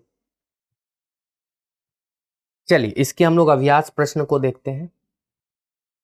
अब देखिए कह रहा है कि a का b प्रतिशत c के बराबर है, तो a का c प्रतिशत कितना होगा। तो हमें सबसे पहले a और c का मान आना चाहिए, तभी तो आप ये निकाल पाएंगे। a और c का मान आना चाहिए, है ना, तभी हम निकाल पाएंगे। यहां पे कह रहा है a का b प्रतिशत, a का b प्रतिशत c के बराबर है, ये तो कह रहा है a का b प्रतिशत c के बराबर है, लिख दिया। तो ये क्या हो जाएगा, देखिए अगर हम इसको देखें, अब आपसे पूछा जा रहा है कि a का c प्रतिशत किसके बराबर होगा। तो a का c प्रतिशत किसके बराबर होगा, तो c का मान आपने यहां पे निकाल लिया, a b अपॉन 100। आप ऐसे सोच लीजिए, c का मान आपने ये लिया है। आपसे पूछा जा रहा है a का c प्रतिशत, a का c प्रतिशत। आप जान रहे हैं कि a गुना c प्रतिशत का मान क्या होता है भाई, c का मान होता है a b अपॉन 100, क्लियर है ना। आप क्या निकाल रहे हो, a का c प्रतिशत, तो a का c प्रतिशत का मतलब हो जाएगा a गुना ए बी अपॉन 100, क्लियर। और प्रतिशत है तो भाई, है ना, ये हो जाएगा। अगर हम इसको सॉल्व करेंगे तो ये क्या हो जाएगा, देख लीजिए, ए स्क्वायर बी बटे, है ना, 40। यहां पे अभी आपको ऐसा कुछ दिख रहा है कि ए का सी प्रतिशत को ऐसा आपको दिख रहा हो, नहीं दिख रहा है तो देखिए इसको और दूसरा तरीका है कि हम इसको चेंज कर देंगे। अब क्या चेंज कर सकते हैं, ए का सी प्रतिशत किसके फॉर्म में लाने बोल रहा है, यहाँ पे देख पा रहे सी स्क्वायर अपॉन बी है, 100 स्क्वायर अपॉन बी है। तो हम यहाँ पे देख पा रहे हैं ये तो कहीं ना कहीं ए स्क्वायर बी, और यहाँ पे 100 का स्क्वायर है, ठीक है ना। लेकिन यहाँ पे देख पा रहे हैं कि आपको एक बात समझिए, सब जगह नीचे ही 100 स्क्वायर है, यहाँ पे ऊपर 100 स्क्वायर है। तो हम इसको इस तरह ना बना के हम लोग दूसरे फॉर्म में बना लेते हैं, ठीक है ना, जिस फॉर्म में दिया है हम उसी फॉर्म में निकाल लेते हैं। हम लोग यहाँ पे लिख लें, आपको बोल रहा है ए का सी प्रतिशत, तो ए का जो मान है ना, हम लोग ए का मान अगर ले लें तो 100 c अपॉन बी हो जाएगा। आप ऐसे सोच लीजिए, और किसी भी फॉर्म में आप लिख सकते हैं, जैसे दिया वैसे लिख लेते हैं। तो अब यहाँ a का मान क्या है भाई, 100 c अपॉन बी, और c प्रतिशत मतलब c बटे 100। तो यहाँ पे क्या हो जाएगा, देखिए 100 c, ठीक है ना, ये 100 कट गया, तो क्या हो जाएगा answer, c square upon B. तो देखिए मेरा आंसर आ गया बी में। तो आप चाहें जिस तरीके से दिया हो ना, उस तरीके से आप आंसर निकालने का प्रयास करें। एक आध बार आपको कंफ्यूजन होगा बट सही होगा। एक चुनाव में तीन उम्मीदवार थे और उन्हें 1136, 7636 और 11628 मत मिला। तो जीतने वाले उम्मीदवारों को कुल कितना प्रतिशत मत मिला।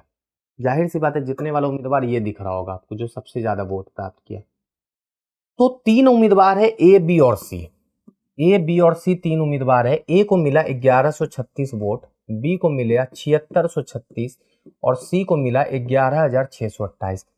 तो टोटल वोट पड़ा कितना, सबसे जरूरी बात यह है। तो 1136 प्लस 7636 प्लस 11628 जोड़ेंगे तो देखिए 8 6 14 6 6 6 8, 6 6 12 8 20, 2 4 3 7 3 10, 1 7 6 13, 1 14, 1 2 7 9 1 10, 1 2, 20,400 वोट एक्चुअल में था। वोट मिला है जीतने वाले को 11,628, तो परसेंटेज वोट कितना मिला उसको? तो भाई 11,628 वोट मिला है उसको 20,400 में, तो 100 में कितना? प्रतिशत निकालने के लिए 100 में बताना होता है, यही है ना, हर चीज को 100 में बताना ही प्रतिशत है। कटा दिए, ये लगभग कितने बार में कट जाएगा? अगर इसको हम कटाएं तो देखिए, कटा लेते हैं भाई, कितना वक्त लगेगा? तो 2 पंचे 10, 4 पंचे 20, 2 2 पंचे 10, 2 4, है ना, और कटेगा ये 5 बार में। कितना बार में कटेगा? 7 बार में कटा है। 7 चौके 28, 4 पंचे 20, 2 है ना, 2 पंचे 10, 2 6 में 2 गया 4, और 57 बार में तो कटेगा नहीं है। हमने कुछ जोड़ने में तो गलती नहीं कर दिया। 11,628 प्लस 7636 प्लस 1136, 8 6 14, 6 20, 2 5 3 8 2 10, 1 7 6 13 1 14, 1 है ना, 2 7 9 1 10, ठीक है ना, 20,400 ही तो है। 20,400, 11,628, ठीक है ना, 0 0 कट गया। ऐसा करते हैं, 2 से और कटाते हैं ना, अगर नहीं होगा तो ऑप्शन कुछ गड़बड़ हो सकता है। 2 से 102, 2 पंचे 10, 2 अठे 16, 2 एका 2, 2 चौके 8, 2 से कटाएंगे, 2 पंचे 10, ठीक है ना, 51 बार में कट जाएगा ये, है ना।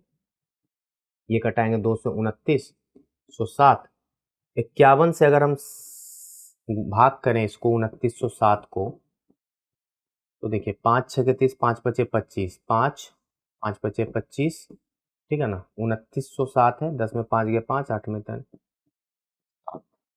ठीक है, 57% होगा, है ना। कितना हो जाएगा? 57%। तो यहाँ पे मेरा आंसर हो जाएगा 57%। कैलकुलेशन कई बार छोटा करके करिएगा तो जल्दी हो जाएगा। ए का 20% बराबर बी है, तो 20 का कितना प्रतिशत बी इसके बराबर होगा? देखिए, ए का 20% किसके बराबर है? बी के। तो हम कहेंगे, इसको कटा दिए, तो a/5 का मान b के बराबर है, तो a का मान जो वो हो जाएगा 5b के बराबर। कोई दिक्कत? तो 20 का कितना प्रतिशत, कितना b प्रतिशत इसके बराबर है? 20 का कितना b प्रतिशत, कितना b प्रतिशत? तो देखिए, हम b का मान यहाँ पे उल्टा करना, b बराबर लिख लेते हैं। b बराबर a/5 है, तो हम कहेंगे 20 का b प्रतिशत किसके बराबर है? a/5 और गुना 100 और कर देंगे, तो हम कहेंगे a/25 के बराबर है। और अगर 25 को अगर हम परसेंटेज में कन्वर्ट करेंगे तो a गुना 1/25 और गुना 100, है ना, बताया था ना। तो कहेंगे कि a का ये किसके बराबर है? 4%। तो देखिए, कुछ क्वेश्चंस बहुत आसान होता है, बट आपको बनाने आना चाहिए। सबसे बड़ी बात है, बनाने आएगा ना तो आप सब बना लेंगे। एक इलेक्ट्रॉनिक्स का मालिक है, उसके ग्राहकों को लागत कीमत से 11% अधिक से बिक्री करता है। यदि एक एलईडी टीवी के लिए ग्राहक 1,33,200 का भुगतान करता है, तो उस टीवी की मूल कीमत क्या थी? अब देखिए, एक टीवी का मालिक है, उसके ग्राहकों को लागत कीमत से 11% अधिक अंकित करता है। तो मान लेते हैं लागत कीमत 100% रहा होगा और अंकित कर देता है वो 11% अधिक, मतलब 100% प्लस 11% और अंकित कर दिया, मतलब 111% अंकित कर दिया। और यही कहीं ना कहीं किसके बराबर है? 1,33,200 के बराबर। और रियल में अंकित मूल्य कितना है? अभी रेशियो में आपको बताया था एक बात, ये दोनों एक ही बात है, या तो ये कह लीजिए या एक कह लीजिए। तो हम कहेंगे 111% ही कहीं ना कहीं 1,33,200 के बराबर है, तो 100% का मान कितना हो जाएगा? तो 1,33,000/200 गुना 111 गुना 100। जब इसको सॉल्व करेंगे तो ये कितने बार में कट जाएगा? 1200 बार में। तो मेरा आंसर हो जाएगा 1,20,000। ठीक है ना, मेरा आंसर क्या हो जाएगा? 1,20,000। मतलब दाम था 1,20,000, उसने 1,33,200 अंकित कर दिया। क्यों? क्योंकि 11% अधिक उसने अंकित किया था।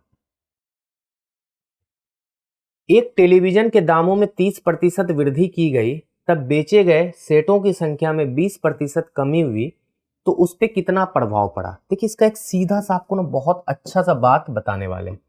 वृद्धि हुई है ना, तो आप लिख दीजिए +30%। यहाँ पे कमी हुई है ना, तो -20% लिख दीजिए। कमी का मतलब माइनस, वृद्धि का मतलब प्लस।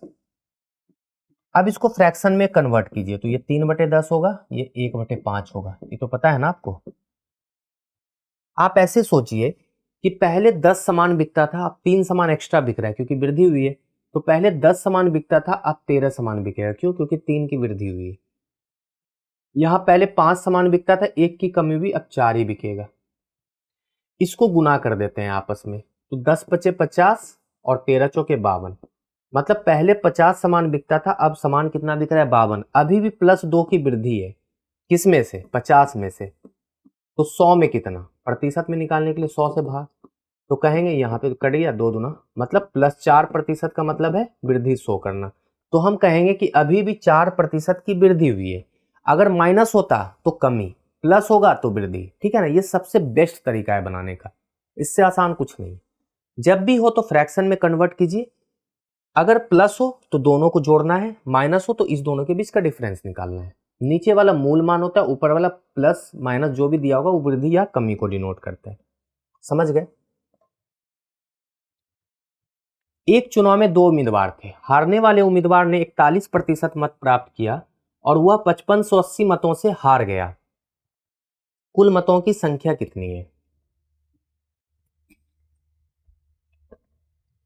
2 उम्मीदवार है, ए और बी। हारने वाले 41% मत प्राप्त किए। ठीक है ना?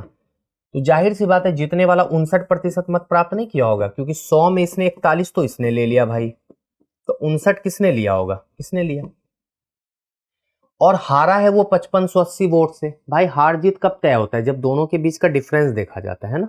तो इस दोनों के बीच जो डिफरेंस है वो है 18% का, और यही हम कह सकते हैं कि 18% का ही मान जो है वो कहीं ना कहीं 5580 के बराबर है, क्योंकि यही हार जीत को डिनोट कर रहा है, दोनों के बीच का डिफरेंस। तो ये 18% का मान है, तो हम 1% का मान निकालेंगे, कितना? 5580/18। तो 100% का मान आपको निकालना है, क्योंकि कुल वोट आपको निकालना था। तो 5518, 5580 18 में। तो जब इसको सॉल्व करेंगे तो देखिए क्या हो जाएगा, 5580/18 × 100। इसको 3 से कटाएं, 3 6 के 18, 3 से 18, 1860, 6 3 18 1। मतलब वोट कितना था भाई? रुपीज में थोड़ी वोट होता है, 310 पे 2 जीरो, मतलब 31,000 वोट क्या था? चुनाव में पड़ा था। 31,000 में हारने वाले को कितना मिला? 41%, और जीतने वाले को मिला 59%। वो आप निकाल सकते हैं। अगर ये भी पूछ लेता कि जीतने वाले उम्मीदवार को कितना मिला, तो 31,000 का 59%, और हारने वाले को कितना मिला, तो 31,000 का 41%। इसलिए दोनों का बीच का जब डिफरेंस भी निकालेंगे ना, तो यही आ जाएगा 5580 के बराबर। यदि वस्तु का मूल्य 175 से घटकर 150 हो जाता है, तो मूल्य में कितने प्रतिशत की कमी आएगी? भाई यहाँ पे मूल्य में है, आपको प्रतिशत में निकालना है, मतलब 100 में बताना है। पहले जो दाम था वो था 175, बाद में जो दाम है वो 150 रह गया। कमी कितनी की हो गई भाई? कमी हो गई 150, 175 में 150, मतलब 25 की कमी हो गई। अच्छा, कमी किस में हुई? 25 की कमी किस पे हुई? ओरिजिनल मान पे होता है ना, हमेशा याद रखिएगा। कमी किस पे हुई? तो 175 से 150 हुआ है, मतलब 175 पे कमी डिनोट हुआ है। तो कमी प्रतिशत क्या हो जाएगा? 25 कमी हुआ है 175 में से, याद रखिएगा 175 से घटकर हुआ है ना, तो 100 में कितना? ये जो नीचे रखते हैं ना भाई, ये वाला, ये हमेशा याद रखिएगा, जिस पे होता है कमी। 150 पे थोड़ी कमी हुआ है, 150 तो हुआ है, जितना हुआ है उसी पे कमी। 175 से 150 बना, तो 175 से कमी, तो 25 × 7, और इसको कटाएंगे तो ये 14.28 के बराबर हो जाएगा लगभग। तो 14.28% कमी। ए बी से 50% ज्यादा है तो बी ए से कितना कम होगा? तो भाई जितना ज्यादा उतना कम है ना। सही उत्तर गलत। कह रहा है ए बी से 50% ज्यादा है, ए बी। मान लेते बी 100 होगा तो ए 150 नहीं होगा, 50% ज्यादा। मतलब किसी भी चीज का 50% जाना मतलब 100 का 150, मतलब उसका 150%। 50 जोड़ दीजिए। अब यहां पे कह रहा है कि बी ए से कितना कम होगा। बी जो ए से कितना कम है, 50 कम है। लेकिन किससे कम है बी? ए से। बी बी से कम थोड़ी होगा, अपने से कोई कम थोड़ी होता है। तो किससे कंपेयर कर रहे हो आप? ए से। तो 50/150 गुना 100 होगा प्रतिशत। तो कितना हो जाएगा देखिए 3। 100/3 कितना होता है? 33। 1/3%। तो मेरा आंसर ए हो जाएगा। याद रखिएगा, आप जो कंपेयर कर रहे हो वो नीचे लिखा जाता है। आप किससे कंपेयर कर रहे हो? बी को बी से ही करोगे। आप खुद से अपना कंपेयर करोगे कि मैं अपने से 100 कम हूं, मतलब ये तो कहना ही गलत है ना। तो ध्यान रखिएगा। यदि चीनी के दाम में 20% की कमी हो जाए तो एक परिवार को चीनी की खपत में कितने प्रतिशत की वृद्धि करनी चाहिए ताकि उसका खर्च समान रहे? ऐसा क्वेश्चन बहुत आता है। कह रहा है कि एक परिवार है, उसके चीनी के मूल्य में ना 20% की कमी हो जाती है। वो अपने खर्च को समान रखना चाहता है, खर्च को कम नहीं करना चाहता, तो उसको चीनी ज्यादा खाना पड़ेगा। एक छोटी सी बात समझिए कि आप दुकान गए, दुकानदार को बोले कि 100 रुपए का चीनी दे दो। दुकानदार बोला नहीं, आज चीनी का मूल्य जो है ना वो 20% कम है, तो वो 20 रुपये आपको लौटाने लगा। आपने कहा कि नहीं भैया, आप 20 मुझे मत लौटाओ, आप मुझे इसका चीनी ही दे दो। तो दुकानदार आपको कुछ चीनी आपके पैकेट में डाल दिया। तो अब ये बताइए कि चीनी के मूल्य में कितने आपको खर्च कितना बढ़ाना पड़ा? कुछ ज्यादा चीनी आप लेके आए हो ना। जब भी ऐसा क्वेश्चन आए कि कमी हो जाए और वृद्धि करना पड़े, तो वृद्धि प्रतिशत का जो फॉर्मूला होगा आप रख सकते हैं इसको। कमी प्रतिशत बटे 100+, ठीक है ना, सॉरी 100 माइनस कमी प्रतिशत गुना 100। ये आपका वृद्धि प्रतिशत का सीधा सीधी फॉर्मूला है। अगर वृद्धि की बात हो तो ऊपर जो दिया रहता है एज इट इज लिख दीजिए मान, और नीचे कमी हो रहा है तो 100 में कमी मतलब 100 में घटाना है, कमी का मतलब घटाना, और गुना 100%। बस इस पे आप पुट कर दीजिए तो आंसर क्या आ जाएगा देखिए, 20/100 माइनस 20 गुना 100। सॉल्व करेंगे तो देखिए क्या हो जाएगा, 20/80 गुना 100%। 20 चौके 80, 4 से 25। तो आराम आराम से यहां पे निकल गया 25% की उसको क्या करनी पड़ेगी? वृद्धि करनी पड़ेगी। 25% की वृद्धि करनी पड़ेगी। समझ पा रहे हैं आप? बहुत आसान क्वेश्चन था। क्या था? बहुत आसान क्वेश्चन था। तो हम कहेंगे कि जब भी ऐसा क्वेश्चन आए तो बहुत डिटेल में आपको जानने की जरूरत नहीं है। आप इस फॉर्मूला को याद रख सकते कि वृद्धि बराबर कमी प्रतिशत बटे 100 माइनस कमी प्रतिशत गुना 100%। अगर क्वेश्चन ये रहता कि 20% की वृद्धि हो जाती तो परिवार को चीनी की खपत में कितने प्रतिशत की कमी कर देनी चाहिए कि उसका खर्च यथावत रहे, तो एक फॉर्मूला और लिखिए कि कमी अगर करना पड़े तो ऊपर वृद्धि हुआ है भाई, तो वृद्धि प्रतिशत अपॉन 100 प्लस वृद्धि प्रतिशत गुना 100। ये आपका कमी करने के बाद। तो मान लेते हैं इसी क्वेश्चन को अगर हम बनाते कि खर्च में वृद्धि हो गई, सॉरी दुकानदार के चीनी के दाम में वृद्धि हो गई है, तो अब क्या हो जाता? 20/100 प्लस 20 गुना 100। ये हो जाता ना कमी प्रतिशत। तो आंसर क्या हो जाता? 20/120 गुना 100%। सॉल्व करेंगे तो ये लगभग 16.66% के बराबर हो जाएगा। ये क्या आ जाएगा? कमी। मतलब आपको खर्च में कमी कितना करना पड़ेगा? 16.66 का। और वृद्धि कितना करना पड़ेगा? 25% का। तो जैसा क्वेश्चन होगा वैसा आपको बनाना पड़ेगा। यहां पे हम लिख देते हैं कमी प्रतिशत बराबर, ठीक है ना। तो क्वेश्चंस में हम दोनों बात बता दिए, एक बार वृद्धि कमी का यहां है और वृद्धि का उधर है, ठीक है ना। तो कमी हो वृद्धि हो, बहुत बढ़िया क्वेश्चन होता है। ऐसे क्वेश्चन को ना इस फॉर्मूला से आप हमेशा याद रख सकते हो। बस एक ही आपको फॉर्मूला हम यहाँ पे बताएं जो कि बहुत आसान है, और इसको याद करने का तरीका क्या है बताऊं? ऊपर जो भी मान है वो लिख दीजिए, चाहे वृद्धि हो या कमी हो, लिखाता तो है ही। कमी होगा तो 100 में माइनस, वृद्धि होगा तो 100 में प्लस, गुना 100 बटे, है ना, बस याद रख सकते हैं। चंदन के व्यापार का लाभ पहले महीने 30% बढ़ जाता है और अगले महीने 20% घट जाता है, तो कुल परिवर्तन कैसा है? ऐसा क्वेश्चन हो, मैंने बताया था अभी कि बढ़ जाता है तो 30% प्लस में, घट जाता है तो 20% माइनस में। कुल परिवर्तन ओवरऑल दिया रहे ना, तो ऐसे ही बनाना है आपको, 2 हो 3 हो 4, उससे फर्क नहीं पड़ता। 30% को लिखेंगे 3/10, इसको लिखेंगे 1/5 माइनस में। हम कहेंगे कि 10 जो है ना 13 हो गया, 5 क्या हो जाएगा, 4 हो जाएगा। अभी ऐसा बनाया था हमने, है ना। और एक बात बताऊं, आप ऐसे ऐसे और छोटा कर सकते हो। कैसे पता है? आप ऐसे ऐसे कटा सकते हो, बस ऐसे ऐसे नहीं कटाइएगा। देखिए 2 दूना 4, 2 पंचे 10, आप ऐसे ऐसे कटा सकते हो। तो 5 गुना 5 25, 13 गुना 2 26, मतलब 25 से 26 हुआ, मतलब +1 की वृद्धि हुई, +1 की वृद्धि हुई, +1 की वृद्धि हुई कितने पे? 25 पे। ओरिजिनल मान क्या है? हमेशा याद रखिएगा, ओरिजिनल पे वृद्धि हुई है ना। 25 से 26 हुआ है, मतलब 25 पे वृद्धि, तो 100 में कितना? सॉल्व कीजिए, 25 गुना 4, तो कितना हो जाएगा? +4%। +4 किसको डिनोट करता है? वृद्धि को, मतलब कहेंगे 4% वृद्धि हुई। तो ओवरऑल उसको 4% वृद्धि ही होगी, है ना। एक प्रतियोगी परीक्षा में राम ने 40% अंक प्राप्त करने के बाद 40 अंक से फेल कर गया। श्याम 48% अंक प्राप्त किया और 24 अंक अधिक प्राप्त किया पास होने से।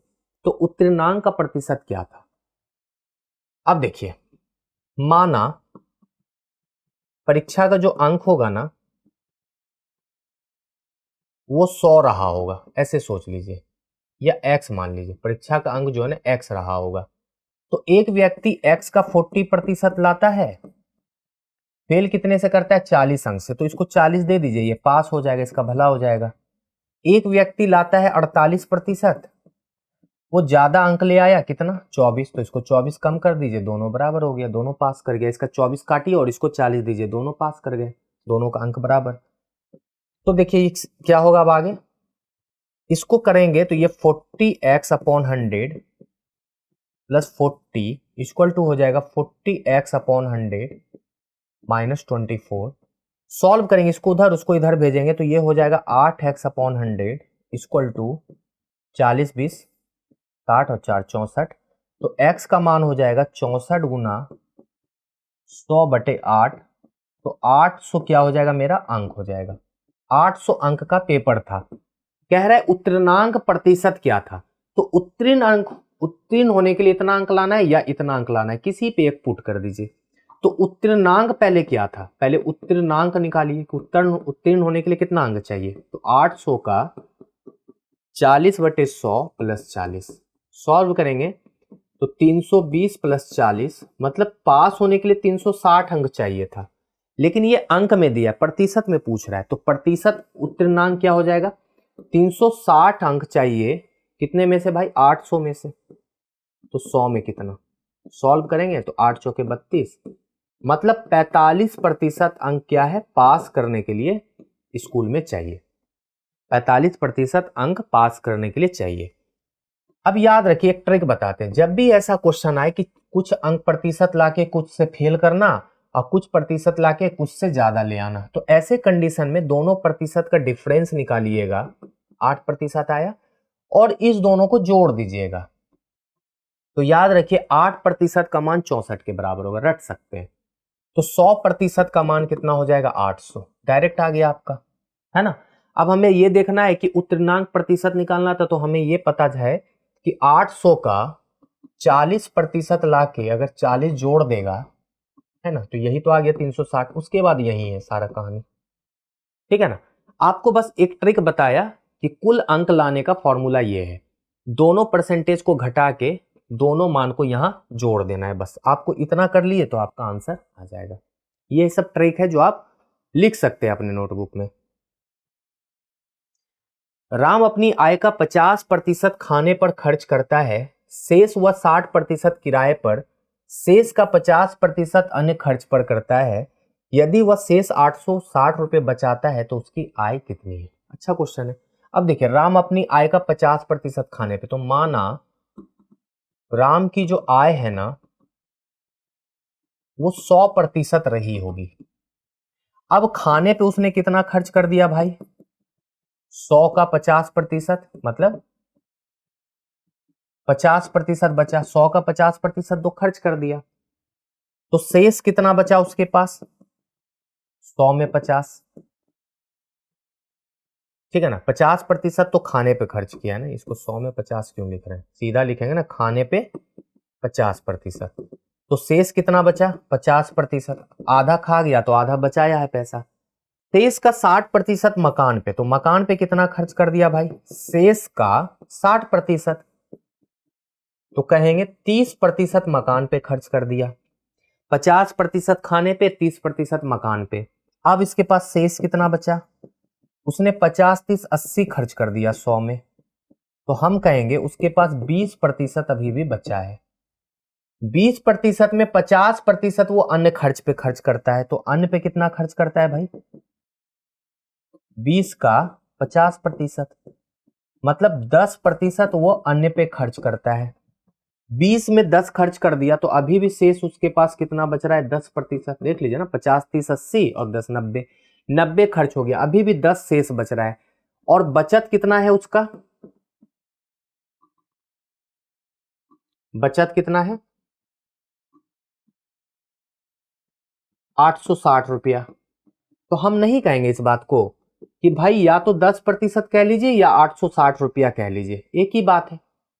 तो हम कहेंगे कि 10% ही कहीं ना कहीं 860 है, जो बचाया वही ये है। तो उसकी आय कितनी है? आय आपने कितना माना था? 100%। तो 100% का मान आप नहीं निकाल लेंगे? 86,000, सॉरी 8600 रुपया वो क्या करता था? कमाता था। कितना कमाता था? 8600 रुपये। ठीक है ना, अच्छा क्वेश्चन है। ऐसे सब क्वेश्चन को बस जैसे बोल रहा है वैसे करते जाइए, खुद ही आंसर आपको दिखने लगेगा, है ना। चलिए अंतिम क्वेश्चन। यदि एक भिन्न के अंश को 20% बढ़ा दिया जाए तथा हर को 20% घटा दिया जाए, तो प्राप्त भिन्न के अंश और हर का जो औसत है वो 8.5 है तथा अंश हर से 1 ज्यादा है, तो बताएं कि भिन्न क्या है। यह क्वेश्चन है भाई। देखिए, प्राप्त भिन्न के अंश और हर का औसत कितना है? 8.5। तो अंश और हर का औसत कितना है? 8.5। तो कुल कितना हो जाएगा? अंश प्लस हर, 8.5 गुना 2, 17, है ना। 17 है दोनों का जोड़। कह रहा है कि अंश हर से 1 ज्यादा है, तो क्या संभावना बनेगा?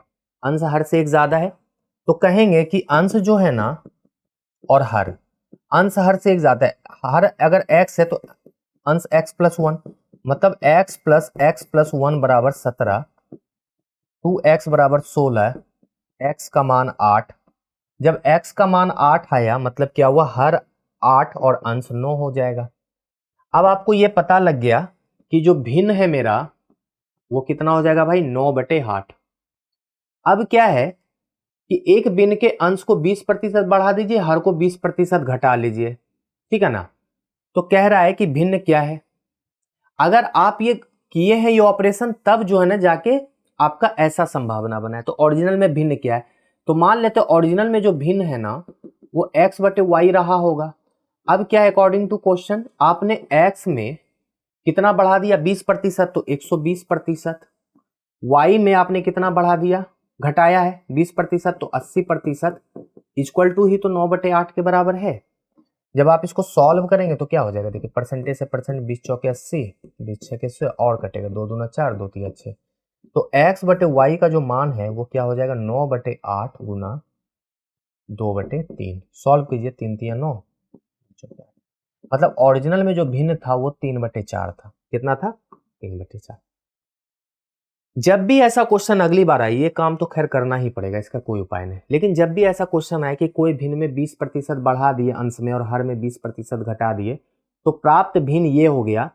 तो ओरिजिनल मान निकालने के लिए जो प्राप्त भिन्न होता है ना, ध्यान से सुनिएगा, और अंश में कितना बढ़ाया जा रहा है? 20%, तो हर में 20% बढ़ा दीजिए, और हर में 20% घटाने बोल रहा है तो अंश में 20% घटा दीजिए, उल्टा कर दीजिए, डायरेक्ट आंसर आता है। देख लीजिए, 20 छके है ना, और कटाइए, 40 तिया 40 दूना 3 तिया 9, 2 चौके 8 आ गया ना, 3/4। तो इस काम से बच जाएंगे, इतना जो मेहनत किए थे। क्या समझे कि जब भी आपसे कहे कि किसी भिन्न में 20% बढ़ा दिए अंश में और 20% घटा दिए हर में, चाहे 20 दिया 30 रहे उससे मतलब नहीं है, जो अंश में काम करने कह रहा है ना, घटाना या बढ़ाना, वो हर में कर दीजिए, और जो हर में कह रहा है बढ़ाना या घटाना, वो काम अंश में कर दीजिए। तो जो प्राप्त भिन्न आएगा ना, वो आपका ओरिजिनल भिन्न आता है ना, वही आंसर हो जाता है। तो इस तरह आज हम लगभग 2 चैप्टर हम लोगों ने कर लिया, और आपको बहुत ही अच्छे तरीके से मैंने समझा भी दिया है।